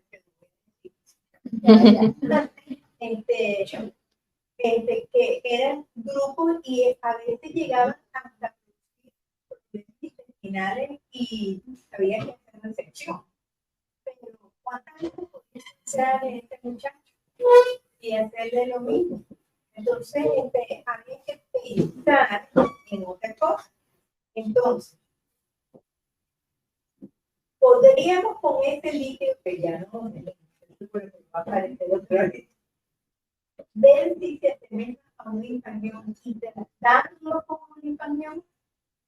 Lo que estamos olvidando de que el niño se mejoró totalmente en 2 oportunidades con tratamiento para TB. Hizo una primera mejoría cuando ponen el tratamiento de 3 drogas, ahí se mejoró unos meses y después hacen una excelente mejoría durante un año, cuando pensaron en la TB multiresistente, y ese niño en esa foto que ella tiene ahí, gordito, bonito, sin barriga. Entonces, él se mejoraba. Los quistes se mejoran solos. Lo que pasa, la categoría depende, es que es lo que te voy a decir. ¿Cómo tratamos nosotros los infangiomas? Con la biomicina, con otro tipo de, hay una nueva gama. ¿Qué sabes tú si esa combinación, que parece una bomba atómica, que no esté afectando? O sea, no haya que el proceso inflamatorio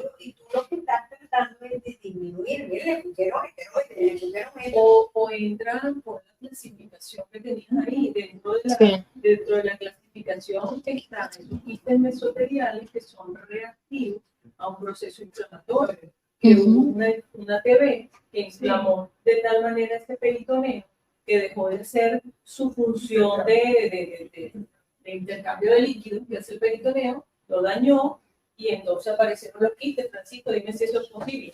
De una TB. No puede ser, una teoría linfática que bueno, no, sí. Sí, está escrito.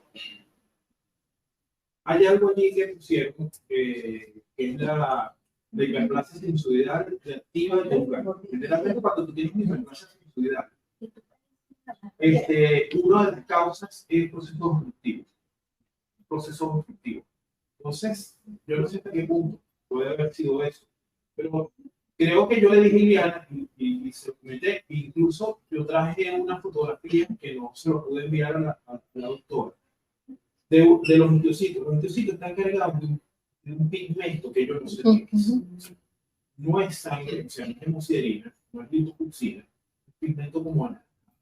Entonces yo decía, bueno, cuando uno toma rifampicina, orina anaranjado. Yo no sé si eso tiene algún tipo de relación con lo que yo estoy viendo del lógico. Si hay alguna droga que genere ese tipo de pigmento, no lo sé. Pero lo que sí te puedo decir es que granulomas como tal no se encuentran. Sí, y de hecho cuando se piensa en TB peritoneal, Granulomas como que granulomas casi. Sí, granulomas en me olvidó Mira, Lo otro que es importante, que creo que no se hizo en un momento determinado, se hizo tipo químico, se hizo citomofológico. Los derrames pleurales peritoneales, por lo sí son muy grandes. Cuando uno hace la morfología de ese líquido, uno ve muchos linfocitos y pocas células mesoteliales. Y uno puede orientar eso a que pudiera ser un derrame pleural o peritoneal de origen tuberculoso y se ayuda con el agua. Yo creo que eso no se llegó a hacer. Luego le pregunté, en su momento, le pregunté a Liana, mira, es que, ¿qué diablos era eso del punto de vista psicoquímico? Eso era un exudado, ¿qué era eso? En un momento, en cada exudado había una prácticamente parece casi limpa.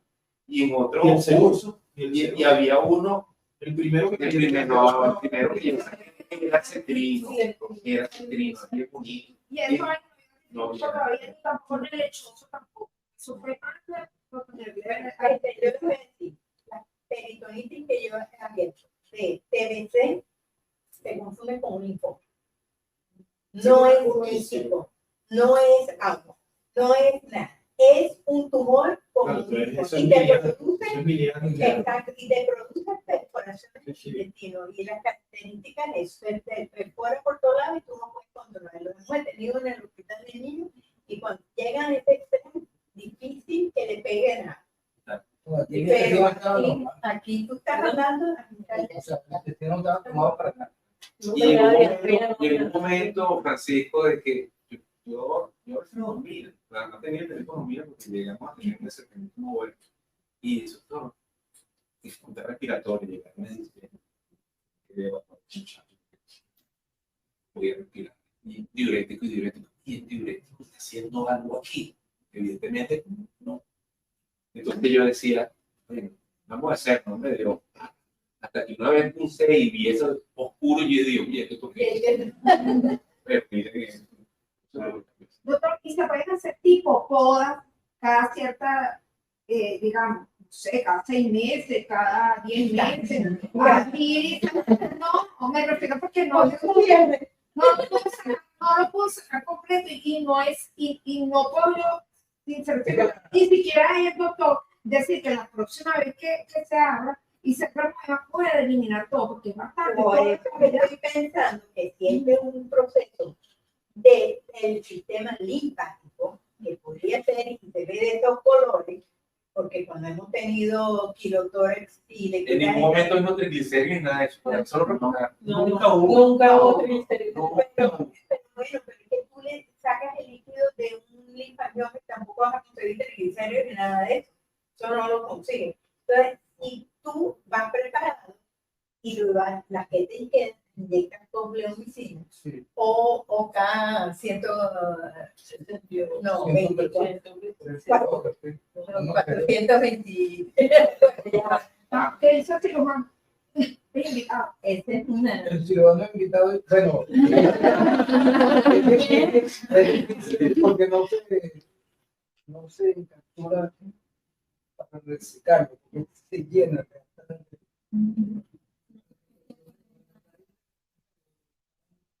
Cosa importante que ahí uno puede estar comprando aquí a lo loco porque por eso sacamos el más grande, tratamos llegamos hasta allá abajo y yo estaba esperando con algo y no pudimos reciclar porque todas las zonas lo que hicimos entonces, como que no supervisar, reciclar orden de todo eso y porque no si seguíamos íbamos a provocar alguna lesión orgánica, pero es posible que haya necesidad en un futuro, porque este muchachito está creciendo el labio. O sea, que aquellos que quedaron abajo escondiditos están saliendo y se están llenando y van a ser y se están encapsulando otra vez. están organizando. Sí, la mamá refiere que se planteó una nueva laparotomía exploradora por parte del servicio de cirugía pediátrica. Ahora, nosotros estábamos muy angustiados y nos está buscando algún cirujano que nos gracias por la resolución del caso. La tormenta es preocupado aquí. Y uno nombra a Beli, bueno, pero sigue creciendo. Sigue creciendo y eso que está dentro va a seguir creciendo. Entonces uno decía, este muchacho se ve con la copia, tuvo temor, no en qué momento era abierta, bueno, ya esta evidencia que conquiste, realmente ya estamos un poquito más claros y más en un momento frío que analizamos las cosas. Mejor un visión.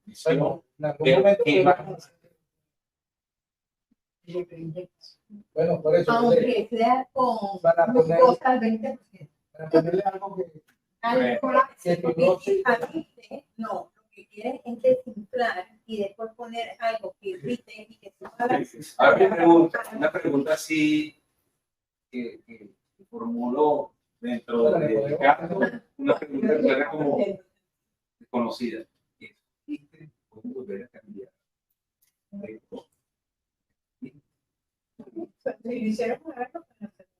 ¿Cómo? O sea, yo vuelvo a usar estos quistes y estos quistes se van a infectar. Lo que pasa es que la primera vez que tú usas es el verdadero. Es sangre, se mezcla la homo, yo no sé qué más, y te hace color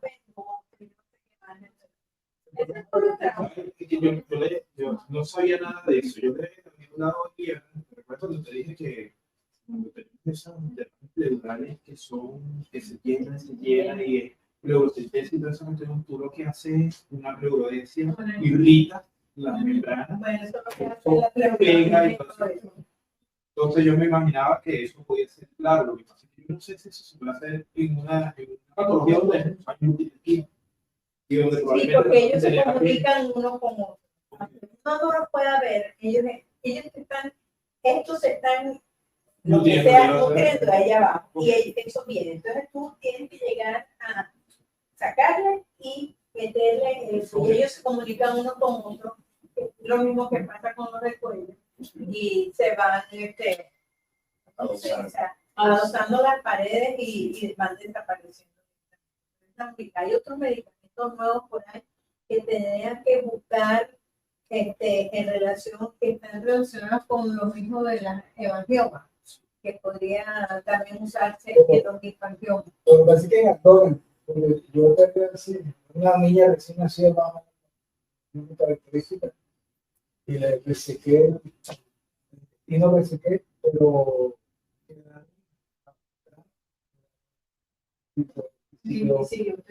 siguió creciendo. Pero las niñas de España no, pero tampoco no hicieron nada, porque está en una situación, en una posición muy difícil. ¿Cómo se llama? Cambian toda la investigación. El de Inglaterra también está. Entonces, bueno, aquí también otra cosa sería que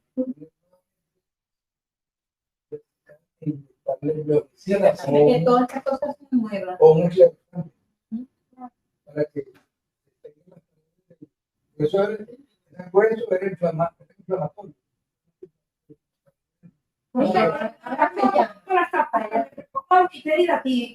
En la foto parecía, claro, no lo es, pero parecía. Doctor, ¿y riesgo de complicaciones tipo adherencias posteriores a una intervención como esa y que haga estos procesos de pseudoobstrucción y obstrucción intestinal que terminen más bien empeorando una evolución? Porque si bien, claro, la distensión es lo que molesta, pero nada. Las asas no estaban comprometidas. Por eso que las están allá abajo contaditas.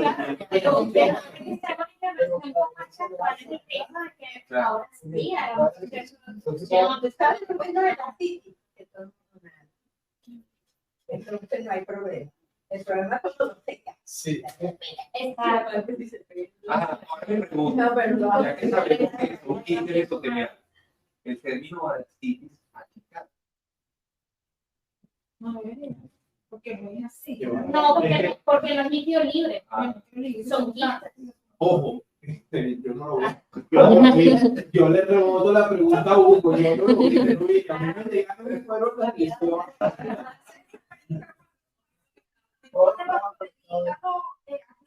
O sea, en realidad no había líquido libre película. No. Y además tampoco ha habido clínicas. Sí, no tiene Yo le llegué aquí, claro. La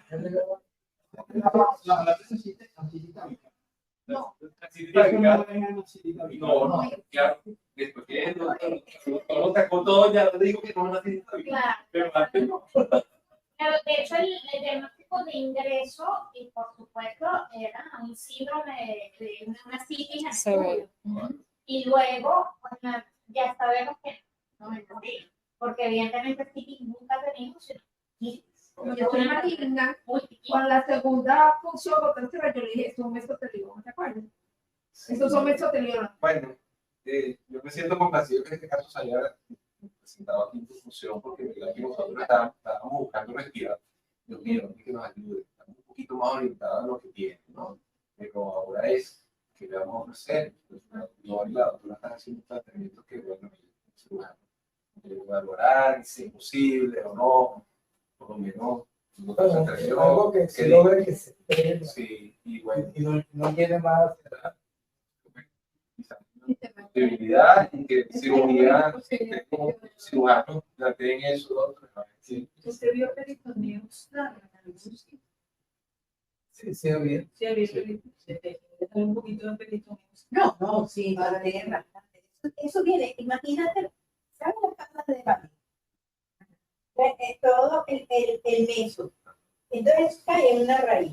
Y él lo que está escribiendo es algo que sale de esa raíz y va ocupando todo ese espacio. Ya él le quitó, imagínate que le quitó un caso, eso, pero está en todo abanico. Claro, ¿qué es lo que pasa? Que uno ve, se mete. Tú sabes que yo estoy pensando que ya que estás hablando de linfangiomas y de sistemas esotéricos asociados, que ese paciente no tuvo una biopsia duodenal o perineal para ver si tenía linfangiectasia. No. Tiene endoscopia, sí, pero estaba normal. Hicimos superior e inferior. Solo superior y estaba Y no se tomó biopsia. Sí.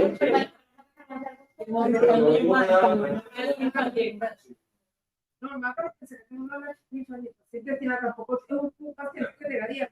Sí, sí. Comienzo. Si lo tratas aquí para abajo, o sea que esa primera no tiene relación con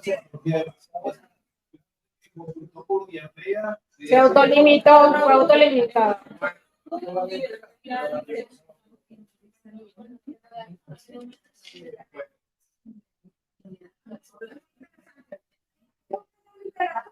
Sí, han tenido paciente y escribirle.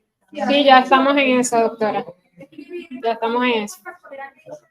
Sí, ya estamos en eso también. Con cirujanos pediátricos del Estado de Aragua también estamos en comunicación con estos casos.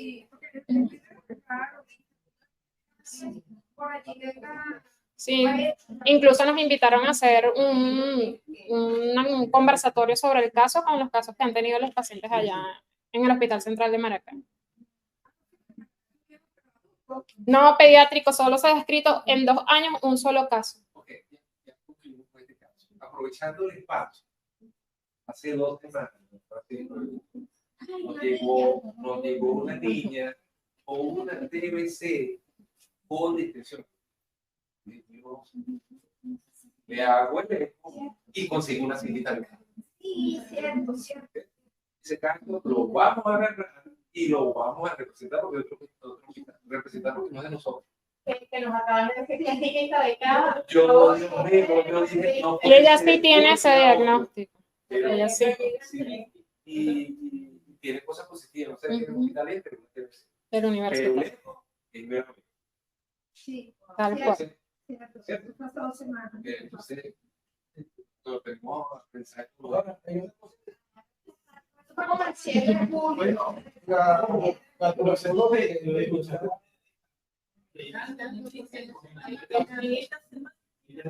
en este caso se me parece a Mariana. Pero tú dijiste, fue el primer caso que se discutió, este caso me parece Mariana, mi caso me parece clínicamente con su patología totalmente diferente. Entonces, bueno.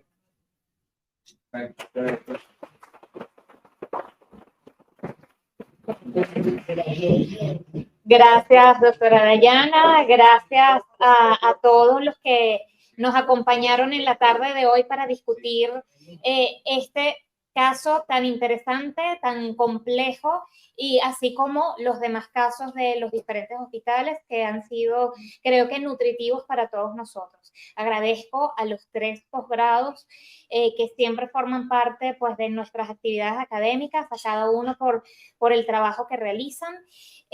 Agradezco a los que nos han acompañado para la discusión de los casos y también a los que nos han acompañado online. Quiero aprovechar el momento para invitarlos a nuestras próximas actividades. Próximamente vamos a tener el 16 de agosto una actividad que será online de nuestros gastroenterólogos jóvenes en acción, en donde la doctora Gladys Villarruel del Hospital Miguel Pérez Carreño nos va a hablar de las enteritis y sus diferentes etiologías en su manejo en el paciente pediátrico. Y pues seguidamente ya viene nuestro Congreso Nacional, el Congreso Nacional de Gastropediatría, que será realizado en el Hotel Eurobuilding del 7 al 9 de septiembre. El día 7 será una actividad práctica en donde pues se van a realizar con cochinitos, con muestras ex vivos, y en donde tanto gastroenterología de adultos como los gastroenterólogos pediatras van a poder participar en estas actividades. Luego, nuestro congreso académico como tal va a ser el día 8 y el día 9. Vamos a tener 2 días de actividades académicas. Así que, bueno, salven las fechas. Nos vemos todos en ese día y en nuestra próxima actividad. Y a continuación, el laboratorio RanaMedic tiene una muestra de Miralab para regalarnos a cada uno de nosotros y pues los invito a pasar a la sala a continuación. Muchas gracias por estar con nosotros en la tarde de hoy.